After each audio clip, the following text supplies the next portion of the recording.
Une fois qu'on a fait un algorithme, c'est bien, mais ce qui est intéressant, c'est éventuellement de le traduire dans le langage informatique associé. Pour mon exemple, je vais prendre le langage C. Donc je vais traduire tout simplement mon élément dans le langage C. Donc vous allez voir ligne par ligne. Donc première chose, en langage C, il faut que j'inclue des bibliothèques d'entrée-sortie pour faire de la saisie. C'est comme ça. Sachez qu'on utilise toutes les inclusions des bibliothèques avec include. Et donc en l'occurrence, celle qui s'occupe des entrées-sorties en C, c'est stdio.h.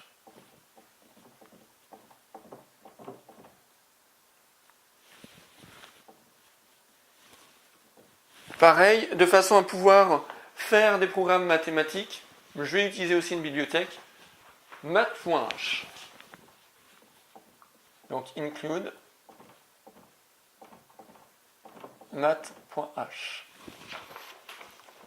Donc ensuite, pour indiquer le début du programme, en C, je vais indiquer int main de façon la plus simple. Un crochet pour indiquer le début du programme, donc ce qui correspondrait à notre début. Un crochet pour indiquer la fin de mon programme. Donc la petite différence avec mon algo, c'est que ma déclaration des variables en C, elle va se faire dès le début du programme et non avant le programme addition. Donc main, c'est de façon à ce que ça puisse être exécuté. Donc, déclaration des variables.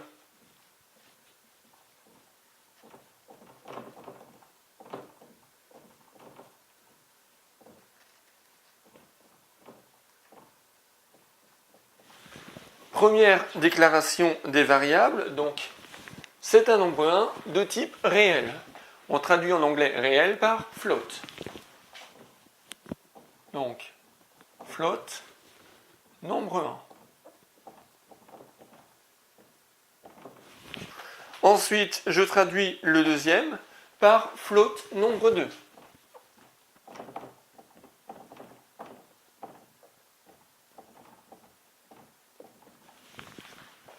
Le résultat, vous l'aurez deviné, float, résultat.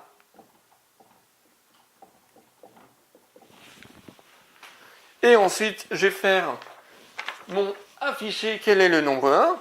Donc, on va utiliser printf quel est le nombre 1. Je mets NB1 pour raccourcir, parce que j'ai plus de place. Ensuite, il faut saisir mon nombre 1. Donc, j'ai utilisé scanf en C. Donc, scanf, entre parenthèses, pourcentage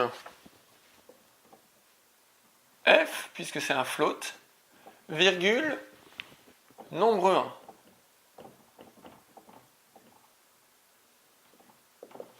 Point virgule. Je vais faire la même chose pour le nombre 2. Bon, printf, quel est le NB2 en interrogation. Scanf, donc pourcentage f, virgule, nombre 2, point virgule. Ensuite, je vais faire mon calcul. Donc mon calcul, c'est résultat est égal à nombre 1 plus nombre 2. Donc résultat égale nombre 1 plus nombre 2. Point virgule. Et ensuite, je vais afficher mon résultat à l'écran. Donc, print f. Donc, je ne vais pas avoir à cette place. Je vais aller à la ligne, ne vous inquiétez pas. Le résultat est... Et donc là, je vais mettre mon pourcentage F, virgule, résultat. Point virgule. Ensuite, je vais rajouter un petit élément pour attendre à nouveau la saisie de l'utilisateur, ce qu'on appelle getChar, pour finir le programme. Parce que sinon, vous n'auriez pas le temps de voir à l'écran ce qui se passe.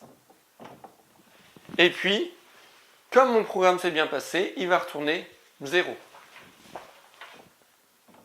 Retourne 0. Maintenant, on teste avec l'ordinateur et vous remarquerez que on nous affiche quel est le nombre 1 à l'écran. Donc, on va afficher par exemple 4. Ensuite, quel est le nombre 2 à l'écran, par exemple 6. Le résultat est 10. On voit bien que le jeu d'essai est concluant puisque nombre 1 plus nombre 2, donc 4 plus 6, c'est bien égal à 10. Notre programme algorithmique est terminé.